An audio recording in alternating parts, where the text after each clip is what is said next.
The orchids were having a particularly fine week. Wolfe had come down from the plant rooms at 6 o'clock with the expression he reserves for moments of quiet satisfaction. Lips slightly pursed, the great bulk of him settled into the custom-made chair behind his desk like a continent finding its coastline. Fritz had prepared sweetbreads with morels and a montrachet I had no business drinking on a Tuesday. By the time the bell rang at 7:40, the evening had the settled feeling of something that wasn't going to be interrupted. It was interrupted. The woman on the stoop was somewhere between 35 and 50, depending on the light and her mood, and right then, both were ambiguous. She was dressed in a charcoal wool coat that had cost real money, and dark gloves she hadn't bothered to remove despite the warmth of the evening. Her hair was dark, with threads of silver, and her face had the tight, careful arrangement of someone who had decided, sometime earlier in the day, not to show anything she didn't have to.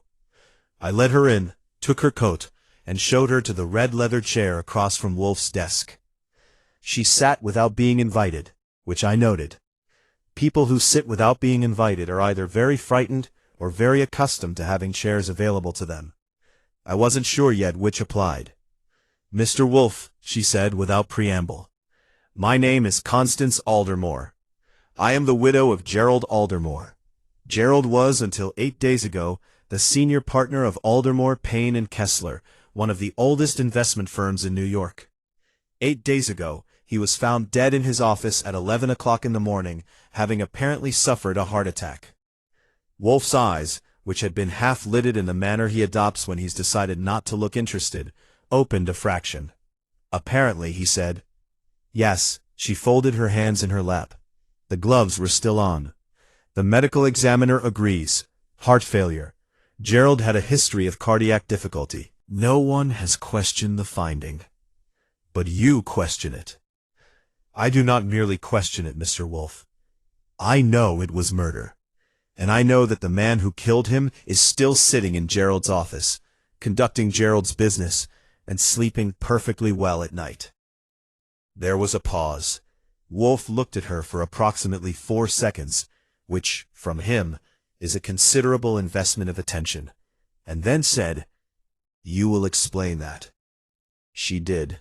It took the better part of an hour, with me taking notes in the small yellow pad I keep for the purpose, and by the time she was finished, we had the following. Gerald Aldermore had been in reasonably good health for a man with a cardiac history, currently managed by medication and quarterly checkups. He had, in the weeks before his death, become increasingly agitated about something at the firm. He had made 2 references, both oblique, to something he called the cipher problem.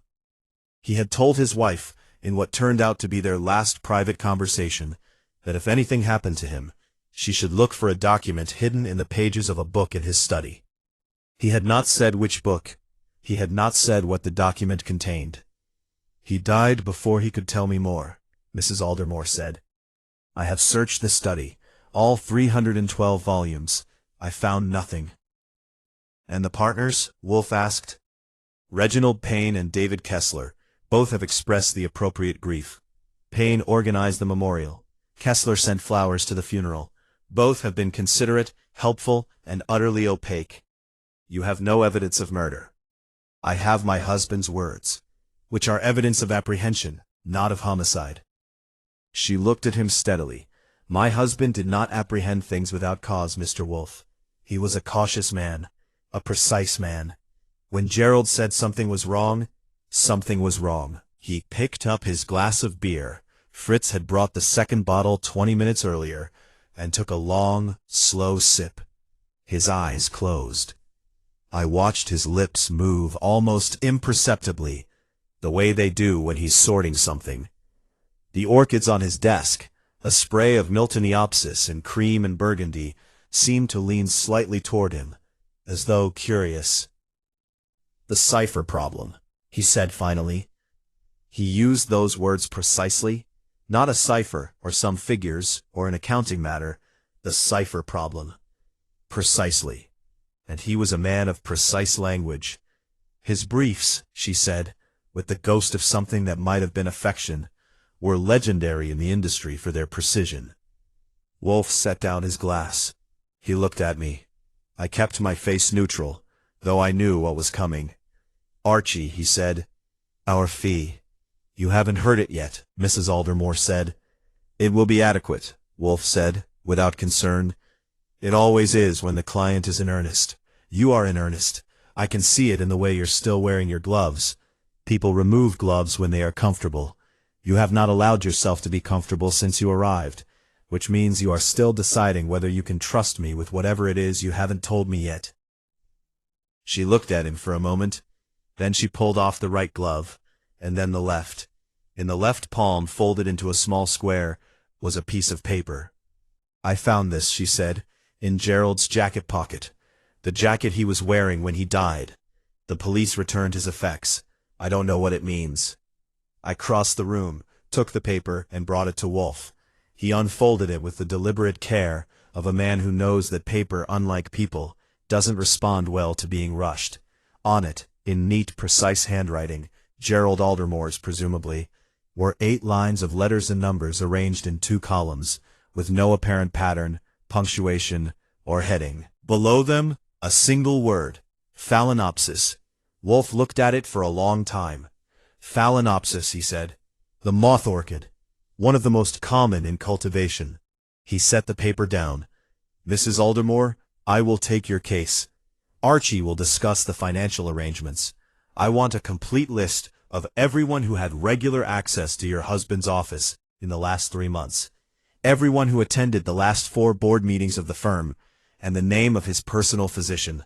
She nodded, and for the first time since she'd sat down, something in her face loosened slightly. "One more thing," Wolfe said, reaching for the paper again. "This jacket. You said the police returned it. Did they examine the pockets before returning it?" Mrs. Aldermore paused. "I assumed so. It was a standard return of effects." Wolfe looked at me. "Archie." "Already on it," I said, making a note. "Find out whether the jacket was inventoried, and whether anyone else handled it before Mrs. Aldermore." After she left, I came back from seeing her out to find Wolfe holding the slip of paper under the lamp, tilting it at various angles. "Phalaenopsis," I said, dropping into my chair. "That's a clue?" "That," Wolfe said, "is a starting point. And before you ask, no, I do not know what it means. But Gerald Aldermore, a man of precise language and cautious habits, wrote one word below a cipher, and that word is the name of an orchid genus. He was either a devotee of the subject, which we shall check, or he was using the word as a key. A key to the cipher? A key to something." He set the paper down. "Get Saul available for tomorrow, and tell Fritz I'll want the lamb at 8. This will take more than a week, and I intend to eat well while it does." I went to the phone, already tired, already interested, already resigned to the fact that somewhere, in New York, a killer was going about his business, under the impression that he was safe. He was going to have a very educational few weeks. Chapter 2. The Partners and Their Grievances.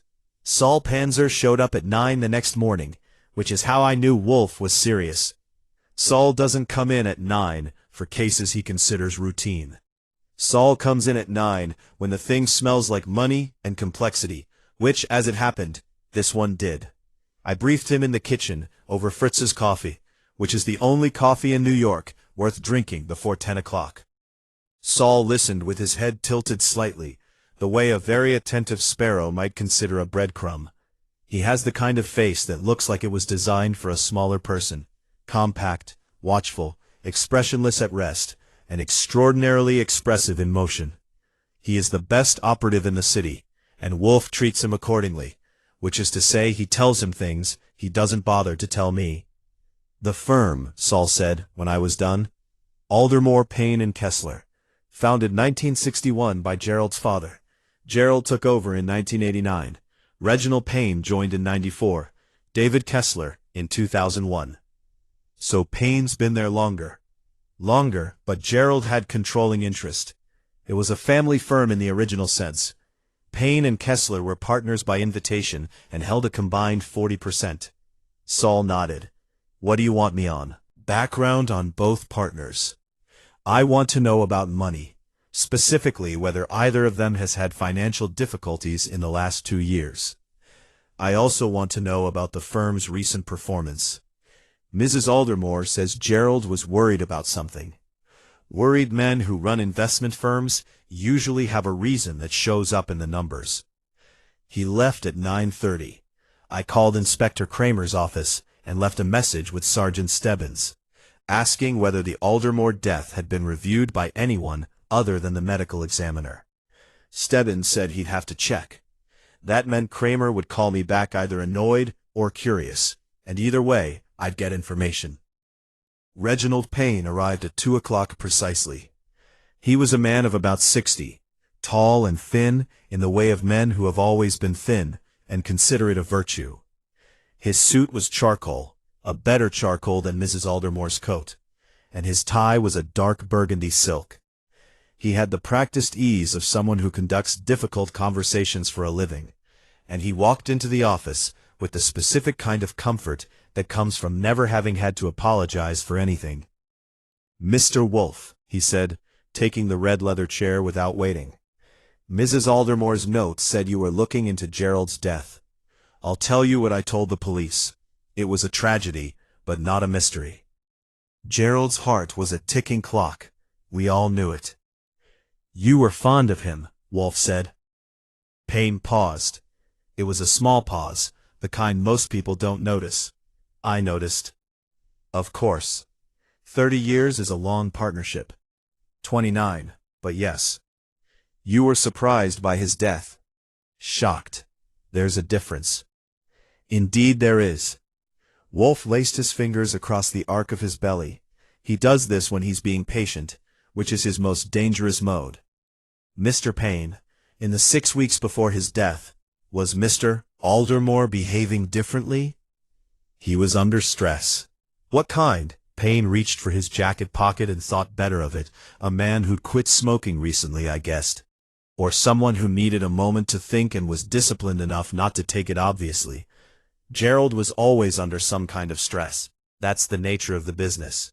Specifically, I'm not at liberty to discuss firm business in detail." "You are at liberty to discuss whatever you choose," Wolfe said. "I am simply noting that your reluctance to do so is itself informative." Payne looked at him for a moment. His face, which had been composed and slightly condescending, rearranged itself into something more watchful. He was concerned about a client account, an irregularity in reporting. He didn't share the specifics with me. "He didn't share them, or you didn't ask?" Another pause, shorter this time. "Both, perhaps." "The account's name?" "I don't know which account." Wolfe said nothing. The silence extended itself. Payne managed it well, but his right hand, resting on the arm of the chair, closed slightly around the leather. "Mr. Payne," Wolfe said finally, "you were Gerald Aldermore's partner for 29 years. You attended the same board meetings. You shared the same client files. You are telling me that when your senior partner became visibly distressed about an irregularity in a client account, you made no effort to determine which account or what the irregularity was?" "That is what I'm telling you." "Then either you're lying," Wolfe said pleasantly, "or you're the least curious investment partner in the history of finance. I don't consider the second option likely." Payne stood. "I came here as a courtesy, Mr. Wolfe. I don't think I'm obligated to." "You're not obligated to anything. Please sit down." People generally do. When Wolfe says it like that, not loudly, not with particular emphasis, just with the absolute certainty of someone who has never seriously entertained the possibility of not being obeyed. "I am not accusing you of anything," Wolfe said. "I am observing that you know more than you're telling me, and that this is your business. But Mrs. Aldermore has hired me, and I will find out what she needs to know. It will be more comfortable for everyone if you assist me. I'll have my attorney contact you. Do that. Please ask him to bring the firm's account records for the last 18 months. David Kessler arrived at 4, 3 minutes late, which meant he was either less disciplined or more nervous. He was younger than Payne by at least a decade, with the slightly over-energized quality of someone who compensates for not being the oldest person in the room by being the most visibly competent. He had a broad face and eyes that moved constantly, not from nervousness, but from the habit of cataloging everything they saw. He shook my hand firmly at the door and said, "I've heard about Wolfe. This should be interesting." He sat in the red leather chair as though testing it, then looked at Wolfe with the frank curiosity of someone who's read about an exhibit and is now checking whether it matches the description. "Mr. Kessler," Wolfe said, "thank you for coming. Of course, Mrs. Aldermore deserves answers. I want to be helpful." He leaned forward slightly. "I should tell you up front that Reggie, Payne, he'll be cautious with you. But I think Connie is right to pursue this. I thought there was something off about Gerald's death from the beginning." "Tell me what struck you as off," Wolfe said. "Gerald didn't look like a heart attack," Kessler said. "I know that sounds unscientific, but I've known the man for 22 years. When he was stressed about his heart, he got pale, he slowed down, he called his doctor. In the weeks before he died, he was agitated. Yes, alert. His color was good. He looked like a man with a problem to solve, not a man who was about to die." "And the problem?" Kessler hesitated. Not a calculating hesitation, but the kind that precedes a decision about honesty. He decided in its favor. "I think it was the Castellan account. Castellan Capital. A significant fund, nearly 200 million in assets under management. About 2 months before Gerald died, he started pulling the files personally. Not delegating. That's unusual for Gerald. Did you ask him about it?" "He told me he was reviewing some reporting methodology. Standard language for, 'This is my business and not yours.' But Gerald was meticulous. If he was reviewing it personally, something was wrong." "Do you believe Mr. Payne knew about this concern?" Kessler looked at me, then back at Wolfe. "Reggie knows everything that happens in that firm," he said carefully. "Whether he'd admit knowing, that's a different question." After Kessler left, I stood in the doorway and looked at Wolfe. "Kessler's too helpful," I said. "He is," Wolfe agreed, without looking up from his book. "Either he's genuinely cooperative, or he's steering us toward Payne. Or both. People often genuinely cooperate while simultaneously steering." "So what do we know?" Wolfe turned a page. "We know there is a Castellan account, that Gerald Aldermore was privately alarmed about it, that Reginald Payne almost certainly knows why, and that David Kessler wants us to think about Reginald Payne. And the cipher?" He set the book down, which meant he'd been thinking about it after all. "I want you to find out whether Gerald Aldermore had any interest in orchids. Personal collection, club membership, any purchase record." "You think the cipher is about orchids?" "I think the word phalaenopsis is not a coincidence, and I don't entertain coincidences when murdered men leave notes." He picked up his book again. "And Archie, the Castellan account. I want Saul on it by morning." I went to my desk and started making calls. Tired, but not particularly unhappy about it. The evening had the feel of a puzzle coming into focus. Not solved, not near solved, but assembling itself the way a good puzzle does, with the growing sense that the picture, when it emerged, was going to be worth the effort. Inspector Kramer called at 8:15 the next morning, which meant he'd been thinking about it overnight, which meant he was either curious or worried, and from the texture of his voice, that particular gravel and exasperation combination, I'd have put money on both. "Goodwin," he said, "why are you poking around the Aldermore death?" "Good morning, Inspector. Beautiful day. It's raining. What does Wolfe want?" "Mrs. Aldermore has hired us to look into her husband's death. We're just asking questions." There was a pause long enough to tell me something. "The ME's report is official. Cardiac arrest." "And the inventory of his personal effects when they were returned to the family?" Another pause. This one told me more. "Why?" "Because we'd like to know whether a particular document was found in his jacket pocket before the jacket was returned to Mrs. Aldermore." Kramer made a sound. It was the sound he makes when he's decided that talking to me is going to cost him something he'd rather keep. "I'll check the inventory." Don't push it, Goodwin.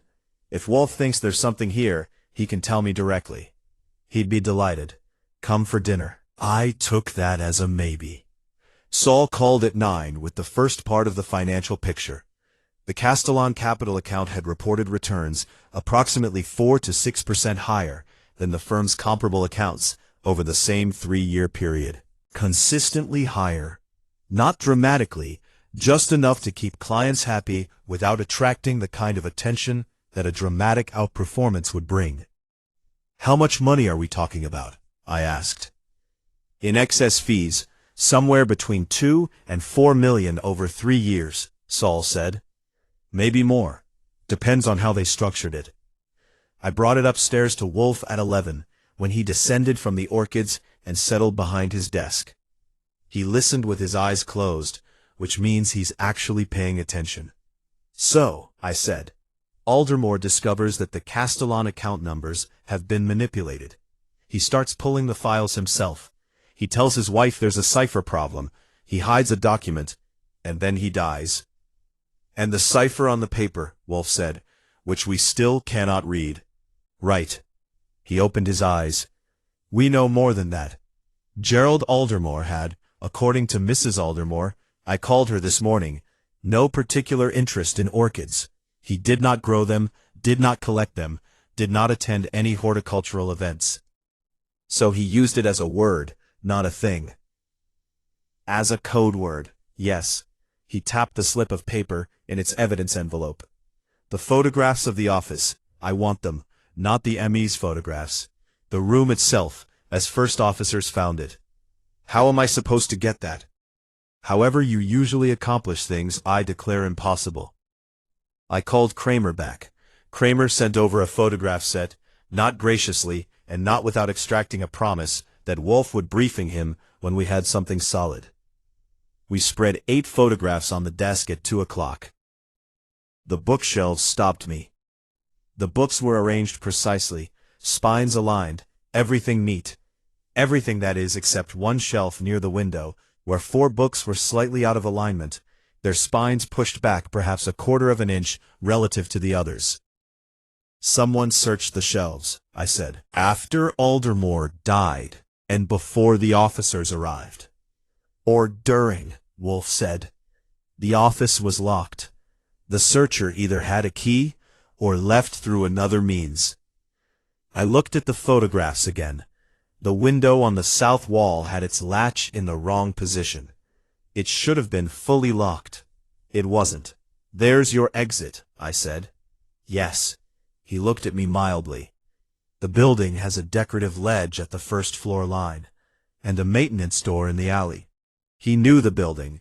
He'd looked it up before I brought him the photographs. I should have expected that. So someone was in that room, I said, between the time Aldermore died and the time the building manager opened the door. They searched the bookshelves. They were looking for the document, and they didn't find it, because Mrs. Aldermore found it in his jacket pocket, which means it was never in the books. The books were where Gerald told his wife to look.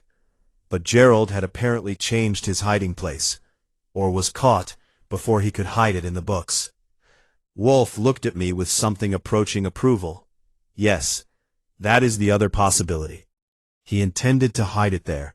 Someone knew he intended to, and they moved against him before he could. We sat with that for a moment. The cipher, I said. The person who searched the office was looking for it, which means they know it exists, and they know what it contains. Or what it might contain, and they cannot afford for anyone else to read it. Wolfe reached for his glass. Archie, I need that cipher solved, and I want Marcus Vane here tomorrow. He might not come. Then give him the alternative. I'll have a conversation with the Securities and Exchange Commission about the Castellan account's anomalous returns. He produced a phone call that evening from an attorney named Gould, who spoke in the measured tones of someone who has rehearsed the conversation. He said Mr. Vane would be available Thursday at 3. I said Mr. Wolfe preferred 2. There was a pause, and then agreement. You're not surprised he agreed, I said. Of course not. He needs to know what we know. Coming here is the only way to find out without appearing to run. He picked up his book. I went to bed thinking about a man who died alone, in a locked room, with the wrong amount of a drug he was supposed to be taking, and about how the cleverest murders are always the ones that look like something else entirely. Thursday brought rain and Reginald Payne's lawyer, which turned out to be the same inconvenience in two forms. The lawyer, Whitmore, from a firm large enough to have its own zip code, arrived at 1 o'clock, a full hour before the scheduled time, and sat in the front room making notes while I explained that Mr. Wolfe would see him and his client at 2 o'clock precisely, because Mr. Wolfe scheduled his meetings around his own rhythms, and not around the tactical preferences of opposing counsel. At 2 o'clock I showed them in. "Mr. Payne," Wolfe said, "Mr. Whitmore, please sit." Whitmore positioned his legal pad. "My client is here voluntarily and has agreed to answer reasonable questions. He reserves the right to decline questions that touch on client confidentiality or firm business." "He may decline whatever he likes," Wolfe said. "I will note the declinations and draw my own conclusions. Mr. Payne, on the morning of Gerald Aldermore's death, you were in the office." "I was. I arrived at 8:30, as usual." "And you saw Mr. Aldermore?" "Briefly, in the hallway at approximately 9. We exchanged good mornings. He appeared distracted." "Distracted how?" "Hurried. He went directly into his office and closed the door. I assumed he had an early call." "Had you spoken with him the previous day?" "Yes. We had a brief discussion about a scheduling matter, not about the Castellan account."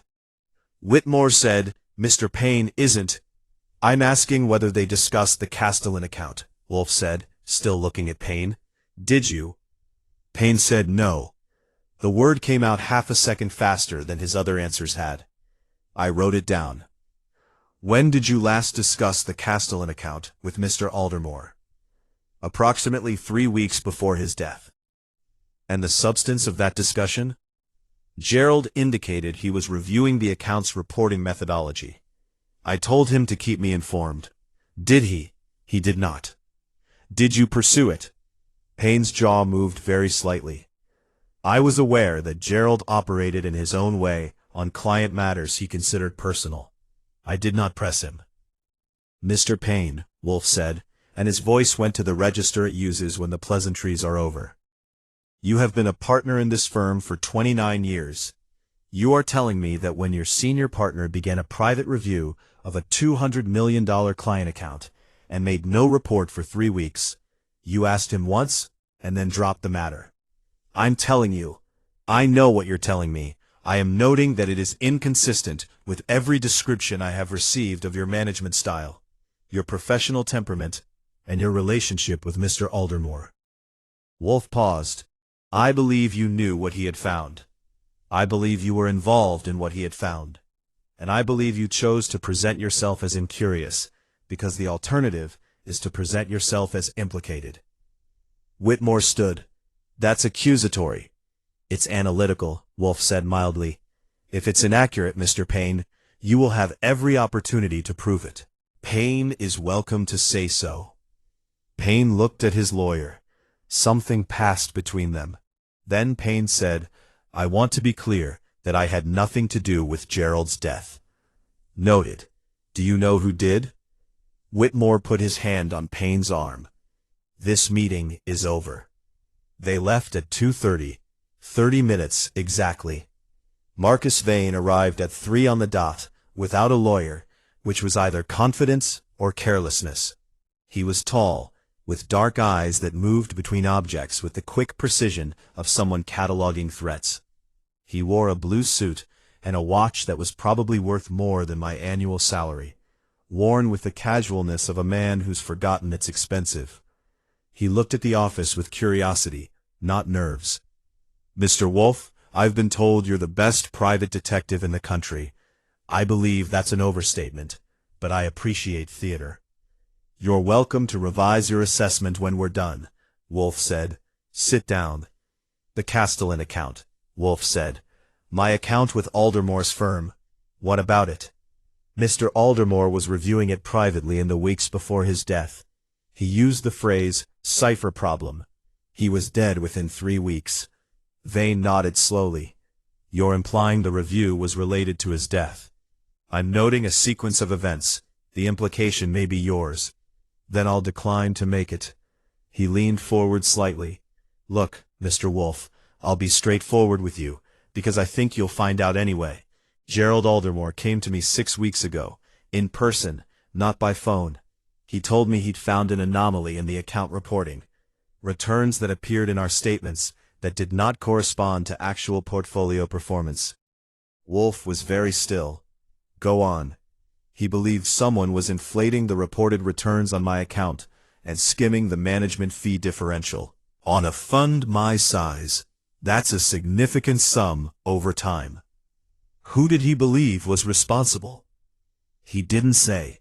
Not directly. He said he needed to follow the documentation trail and didn't want anyone at the firm to know he was looking. He asked me to say nothing, to Payne, to Kessler, to anyone, until he had proof. And you agreed. Gerald was a man of integrity. If he said there was a problem and he was handling it, I believed him.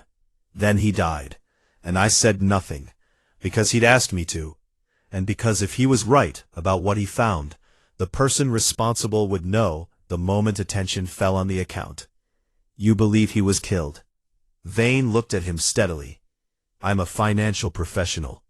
I deal in probability. A man in reasonable health who has just privately discovered a significant financial crime within his own firm dies alone in a locked office 3 weeks later. The probability that this is coincidence strikes me as very low. Wolfe looked at him for a long moment. Mr. Vane, a direct question for a direct answer. Did you know about the fee manipulation before Mr. Aldermore came to you? No pause, no calculation. No. And was it to your advantage? Vane frowned. What do you mean? The inflated returns appear in your statements. Your investors see better performance than actually occurred. Is it possible the manipulation also served to make Castellan Capital appear more successful than it was? The silence was different now. That's a very sophisticated question. Thank you. If someone were manipulating both the reported returns and the fees, yes, the appearance of better performance would benefit me. My investors would stay, new investors would come. He said it carefully, but I did not know, and I did not benefit intentionally. Unintentional benefit is still benefit. It is, and it means I have a motive to ensure the manipulation is exposed, not concealed, because if it comes out that I knew or suspected, I'm finished. He looked directly at Wolfe. I came here voluntarily. I told you everything Gerald told me. I am not your enemy in this, but you may be someone else's. He picked up his pen. I'll want the name of every person at your fund who reviewed the Aldermore statements in the past 3 years.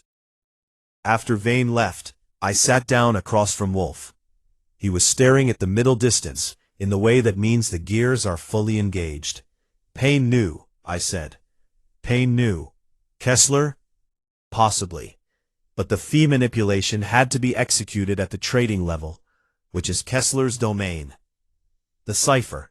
If it's Payne or Kessler, how does it fit? Wolfe focused on me.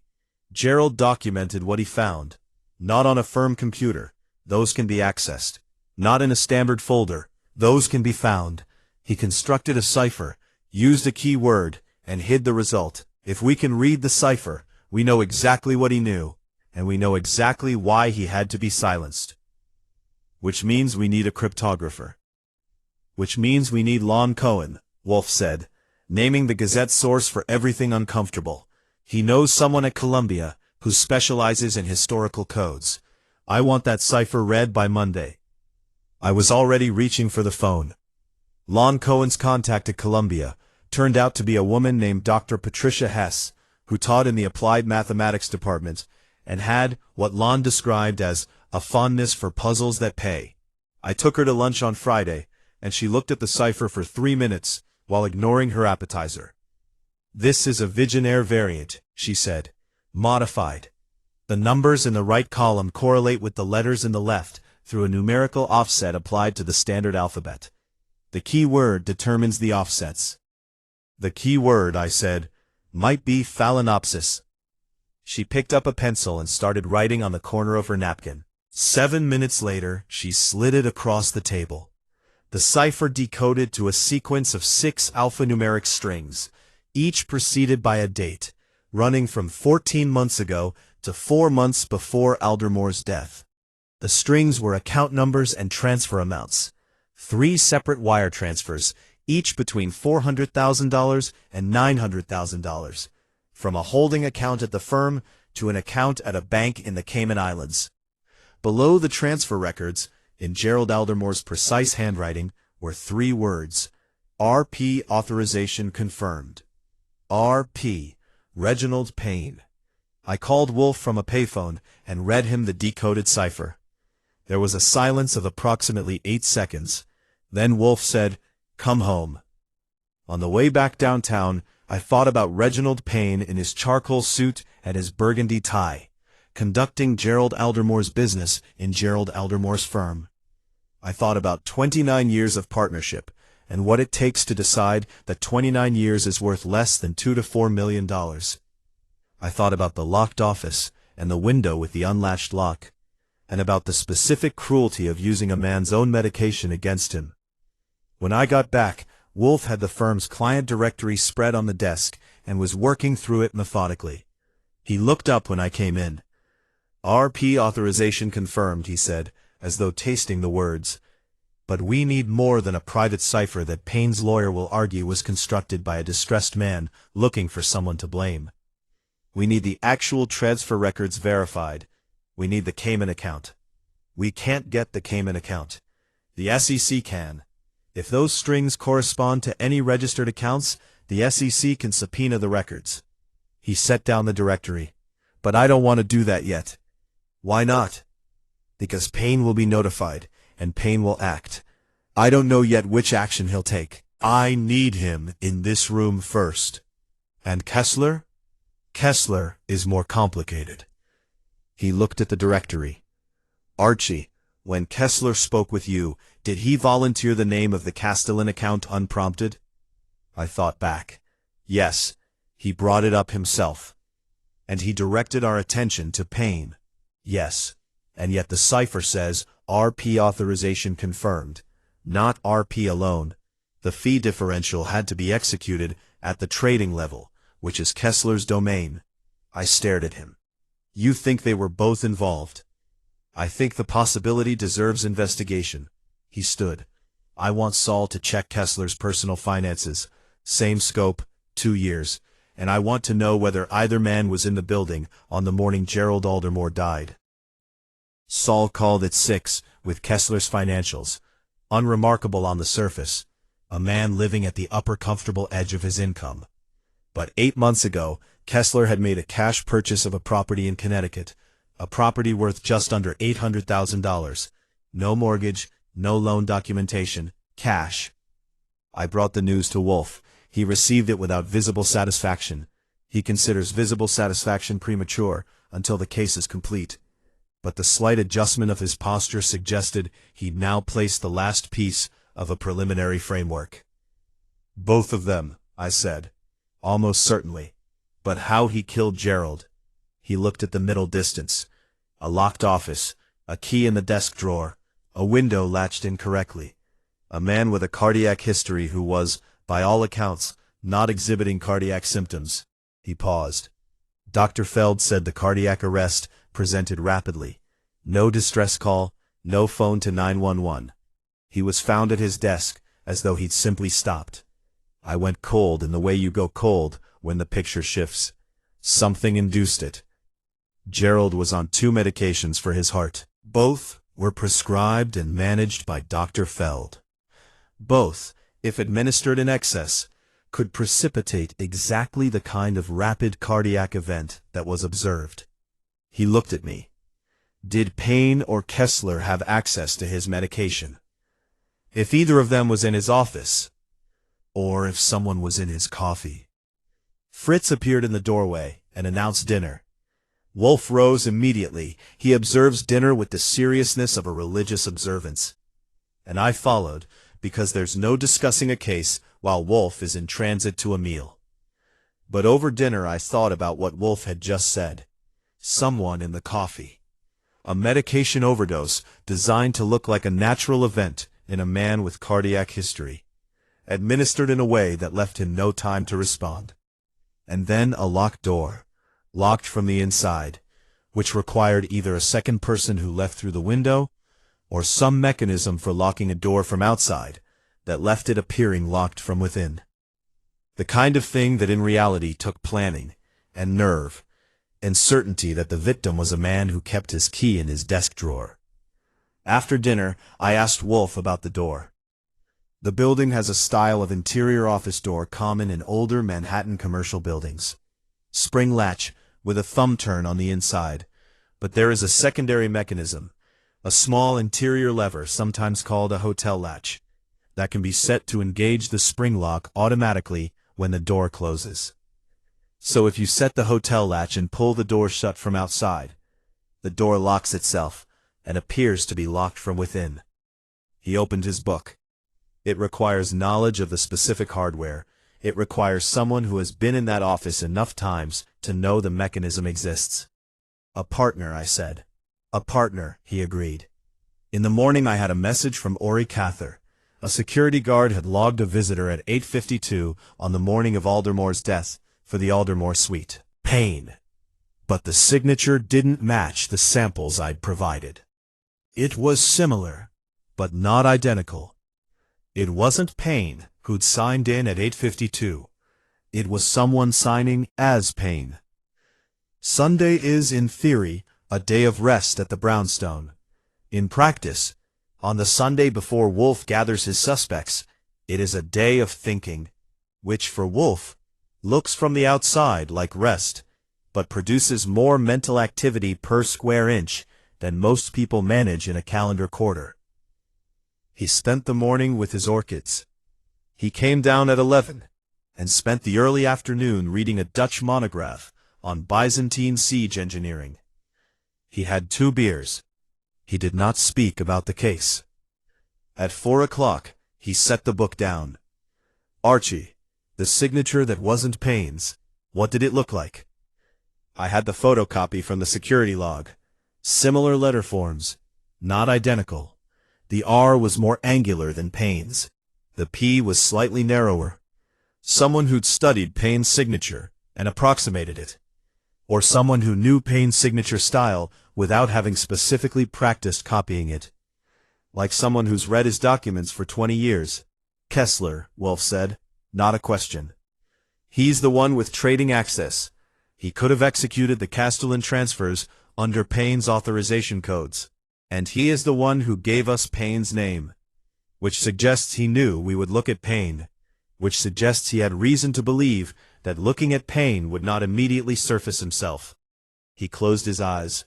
A calculated sacrifice. Offer up Payne. Hope we stop there. But the cipher says RP authorization confirmed. Payne really was the architect. He was. Wolfe paused. Consider, if Payne designed the fee manipulation and used his authorization to execute it, then Kessler, who executed the trades, might initially have believed the trades were legitimate. Partners execute instructions from above. They don't always verify the full context. But Kessler bought a house in cash, which means Kessler knew, or learned. He opened his eyes. What if Payne brought Kessler in later, not as a co-designer, but as a co-beneficiary, a way to ensure Kessler's silence through complicity? I worked through it. Payne runs the scheme. Payne brings Kessler in. Kessler gets a cut. Gerald discovers it. Gerald begins to document. Both men are at risk. But Payne, who designed it, is at greater risk. The authorization strings lead back to him. Kessler, unless the cash purchase is traced, has no direct fingerprints on it. So Kessler needs Gerald to die, Wolfe said, but he also needs Payne to appear guilty. Which is why someone signed in as Reginald Payne. Wolfe nodded slowly. Kessler killed him. I believe so. Yes. He sat forward. The mechanism. Kessler signs in as Payne, enters Gerald's office under some pretext, administers an elevated dose of digoxin, in Gerald's coffee, most likely, and leaves through the window, engaging the hotel latch on the door as he goes. Was there toxicological screening? The ME performed a standard panel. Digoxin was found in Gerald's bloodstream, but noted as consistent with his therapeutic dose.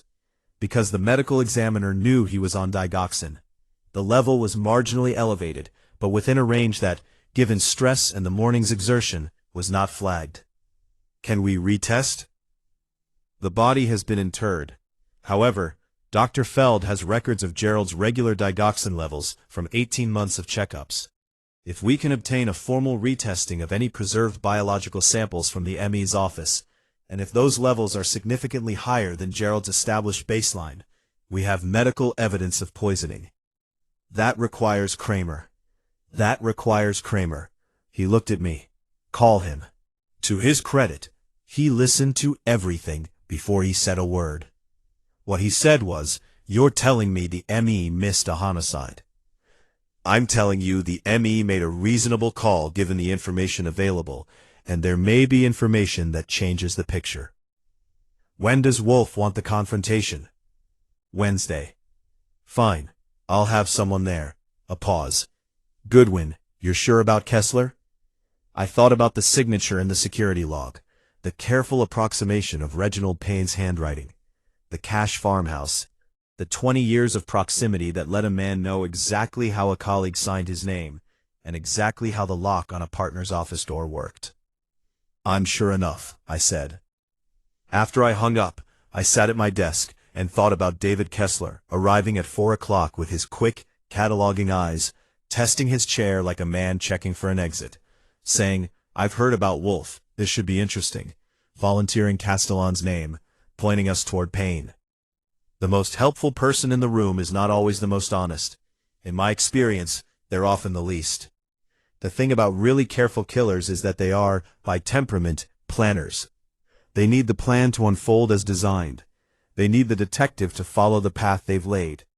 What they can't survive is the detective who sees the path and asks who built it. Tuesday was preparation. Wednesday was theater. I use the word theater in its best sense, not artifice, but the careful arrangement of a space and its occupants for the purpose of revealing something true. Wolfe doesn't do dramatics for their own sake. Every element of a gathering in the office is chosen to produce a specific result. The right people in the right chairs, in the right order, hearing the right things at the right moment. I'd arranged for Payne and Whitmore at 2 o'clock. Kessler alone at 2:15. He didn't know Payne would be there. Vane at 2. He also didn't know the others would be there. Mrs. Aldermore at 1:30 to be briefed privately first. The briefing of Mrs. Aldermore was the part I'd been least looking forward to. She arrived in the same dark coat, sat in the red leather chair, and listened to Wolfe with the absolute stillness of someone who already knows the shape of what they're about to hear. When Wolfe finished, the fraud, the cipher, the door mechanism, the digoxin, she was quiet for a long time. "Kessler," she said finally. "I believe so."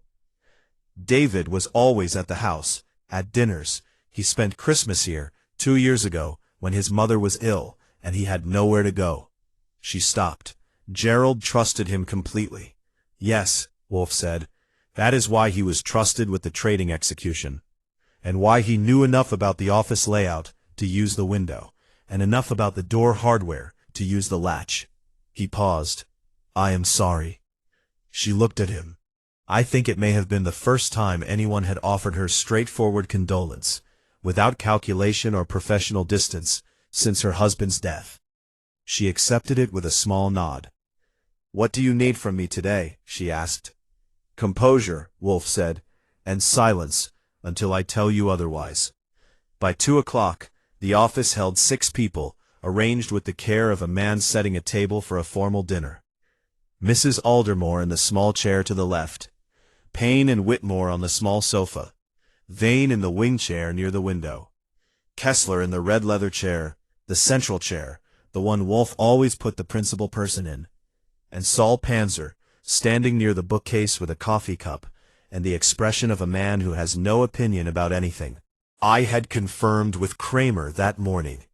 The preserved tox sample, compared against Feld's baseline records, showed digoxin at 2.4 times Gerald Aldermore's established therapeutic level. The ME had called it a significant finding, in the tone of someone deeply unhappy with his own office. Kramer had 2 officers in the lobby, warrant in hand. Wolfe began without preamble. Gerald Aldermore was murdered, not by accident and not by impulse, by a plan of some sophistication, executed by someone with intimate knowledge of his office, his medical history, and his habits. I will explain what happened and who is responsible. After I have done so, I'll turn matters over to Inspector Kramer, who is waiting in the lobby. Whitmore said, I must object. Object on your own time, Wolfe said pleasantly. I will not be taking questions until I am finished. He told it the way he always does, methodically, with no unnecessary decoration, building the structure piece by piece. The Castellan account and its inflated returns. The fee manipulation, executed under Reginald Payne's authorization codes. The 3 wire transfers, now verified against the Cayman account by the SEC's preliminary review. The cash property in Connecticut, purchased at a price consistent with a single year's cut of the fraudulent fees. Payne's face went through a sequence of emotions, shock, then calculated blankness, then the expression of a man examining his options. Kessler's face showed less. He watched Wolfe with the attentiveness of someone executing a prepared plan. Mr. Aldermore discovered the manipulation approximately 7 weeks before his death, Wolfe said. He documented it through a private cipher, using the keyword phalaenopsis, a choice that reflects both his precaution and his wit. He told no one within the firm. He told no one outside it except Mr. Vane, to whom he disclosed the anomaly without naming suspects, and obliquely, his wife. Vane, across the room, hadn't moved since Wolfe began. The murder was committed on the morning of Gerald's death by a person who entered the office under a false identity, signing as Reginald Payne in the security log, using a signature approximated from 20 years of document review, who administered a fatal dose of digoxin to Gerald, most likely in his morning coffee, before departing through the south window and engaging the hotel latch on the office door to create the appearance of a locked room. The room was very quiet. The digoxin was not noted as toxic by the medical examiner, because Gerald was known to be on the medication, and the level, while significantly above his baseline, was within a range the ME considered plausible given the stress of the morning. However, a comparison of the post-mortem level against Gerald's established therapeutic baseline, conducted yesterday by the ME's office at Inspector Kramer's request, shows the level was 2.4 times his normal range. This is not stress. This is poisoning. Kessler said, quietly, You're going to say it was me. Everyone looked at him. His voice was level, not panicked, not defensive. The voice of someone who had committed to a strategy. I'll say it before you do, he continued. You're wrong, but I understand why you've reached the conclusion. The signature in the security log is close to Payne's, but if you look carefully, it's actually closer to my own hand. I've been signing similar documents for 20 years, and the letter forms bleed together. And the Connecticut property was purchased with a loan from my brother-in-law. A family arrangement, not on any public record. And I was not in that building on the morning Gerald died. No, Wolfe said. Kessler looked at him. You were in the building, Wolfe said. The security guard, who has now been interviewed twice, the second time by Sergeant Stebbins, recalls that the visitor, while dressed in a coat and hat similar to Payne's usual attire, was noticeably shorter than Payne. Payne is 6'2". You are 5'9". That is not an observation that survives contradiction. The composition was still in place, but something underneath it had shifted. The way a wall looks the same right up to the moment it cracks. The property loan, Wolfe continued, may indeed be from your brother-in-law. I would be interested to know when it was arranged, since the county records show the purchase was made in cash at closing, not through any wire transfer that would indicate a family loan. Your brother-in-law, I suspect, will say something slightly different when interviewed by the SEC. He set his hands on the desk. And the letter forms in the signature, I have a graphologist's opinion, obtained yesterday, that the signature is Kessler's, not Payne's, based on 17 distinguishing characteristics of your handwriting, drawn from 20 years of firm documents. Whitmore was now looking at Payne with the expression lawyers reserve for moments when they realize their client is no longer the principal concern. Payne said slowly, I didn't know he was going to kill him. Reggie, Kessler started. I knew about the fraud. I authorized the transfers. I won't deny that now. Payne's voice was very controlled. But I did not tell David to kill anyone. I did not know he was going to do it. When Gerald died, I told myself. You told yourself it was convenient, Wolfe said. Payne closed his eyes. Yes. And said nothing. Yes. Kessler looked at Payne with an expression I recognized, the look of a man who had calculated that a partner might stay quiet, and was now watching the calculation prove wrong in real time. I went to the door and opened it. 2 officers came up from the lobby. Kramer followed, hat in hand, with the expression he wears when a case resolves itself in someone else's office, and he's grateful and irritated in equal proportion. Wolfe was already reaching for his book. They took Kessler first. He went without incident. The kind of man who, having prepared for an outcome, executes even his own arrest with a certain professionalism. He didn't look at Mrs. Aldermore on the way out. I noticed that. Saul noticed it too. Payne remained for another 20 minutes, providing a statement that covered the financial fraud in the kind of detail that only becomes available once a man has decided that cooperation is his best remaining option. Whitmore advised him at several points that he had the right to say nothing, and at several points Payne said things anyway, the statements of a man drawing a line, trying to make clear where his crime ended and someone else's began. Whether that line would hold up in court was someone else's problem. My problem was in the office, where Mrs. Aldermore sat very still in the red leather chair after the room had emptied, looking at nothing in particular. Wolfe didn't rush her. He sat behind his desk with a beer Fritz had brought unbidden. Fritz has excellent instincts for these moments, and waited with the patience he usually reserves for orchids. Phalaenopsis, Mrs. Aldermore said finally. Did you know what it meant before you solved the cipher? I suspected it was a key word, Wolfe said. I did not know immediately why Gerald chose that particular word. I know why he chose it. She looked up. He gave me a Phalaenopsis orchid the week before he died. He brought it home, which he never did. Gerald wasn't a romantic gesture man, as a rule. And he set it on my desk, and said it was because he was sorry for being distracted. She paused. I put it in the conservatory. It's still there. Wolfe was quiet for a moment. He wanted you to have a reference point. If something happened, if someone tried to decode the cipher and got the key wrong, he knew I would be the one to think of the orchid. He was telling me, through the gesture, what the key word was, without saying it aloud, without writing it down. Yes. She looked at Wolfe with the eyes of a woman who has just understood the full dimensions of what was done for her. He was protecting me. He was leaving me the key without leaving it anywhere that could be found.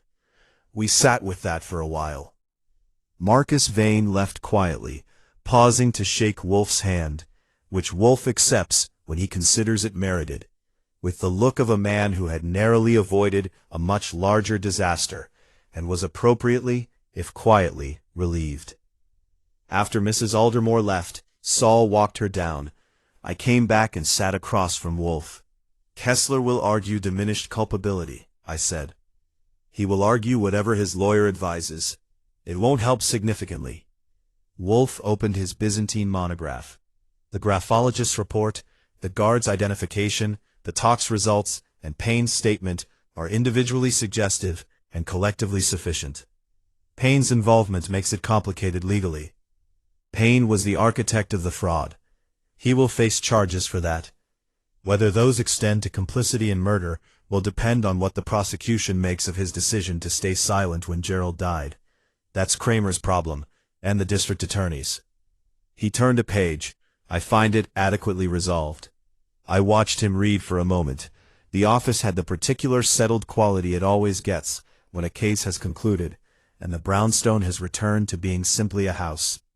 The moth thing, I said. He looked up. Phalaenopsis, Greek for moth. Gerald named his cipher key after a moth. I noted that. Kessler was the moth, flying at the bright thing, the money. Gerald may have intended it that way, or he may simply have wanted a word he would remember.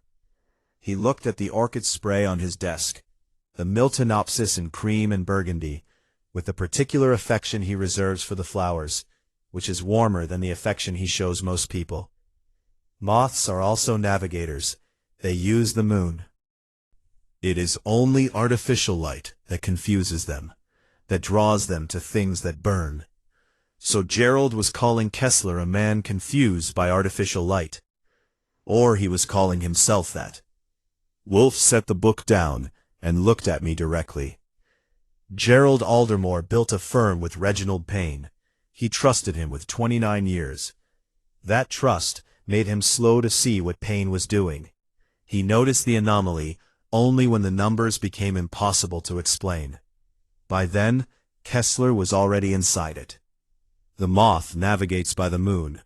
The moth trusts the light it has always known. When someone changes the light, the moth does not know which direction it's moving in until it's already burning. I sat with that. That's a lot of philosophy, I said, for an orchid key word. Gerald Aldermore was a man of precise language. If he chose a word that meant moth, he meant something by it. I choose to believe it was intended for his wife. A message that he knew where the danger was coming from, that he had tried to prepare, that the light she should follow was the one she already knew. He picked up his book again. But I cannot be certain. The dead do not footnote their metaphors. He read. I sat for another minute or two, which is about as close as I get to what other people call reflection. Outside, the rain had stopped. Somewhere across the city, a man named Kessler was sitting in a room at the 35th precinct, explaining to a lawyer why 22 years of proximity to Gerald Aldermore's office door, Gerald Aldermore's medication, and Gerald Aldermore's trust should not be construed as evidence of anything in particular.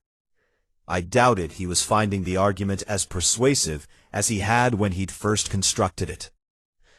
In the morning, Wolfe would go up to his orchids. Fritz would make the coffee. The brownstone would resume its rhythms, which have the settled permanence of something that has outlasted most of what the world has thrown at it. I went to make sure the front door was locked, came back through the office, and paused in the doorway. Wolfe, I said. He looked up. The orchid she's still growing. The Phalaenopsis. She'll keep it now, knowing what it was. He regarded me for a moment with the expression he uses when I've said something he considers approximately correct but insufficiently precise. She'll keep it, he said, because it was the last thing he gave her. The meaning is secondary. People preserve what they were given. The meaning comes later, when they're ready for it. He went back to his book. I went to bed. It was, all things considered, a better ending than Gerald Aldermore got.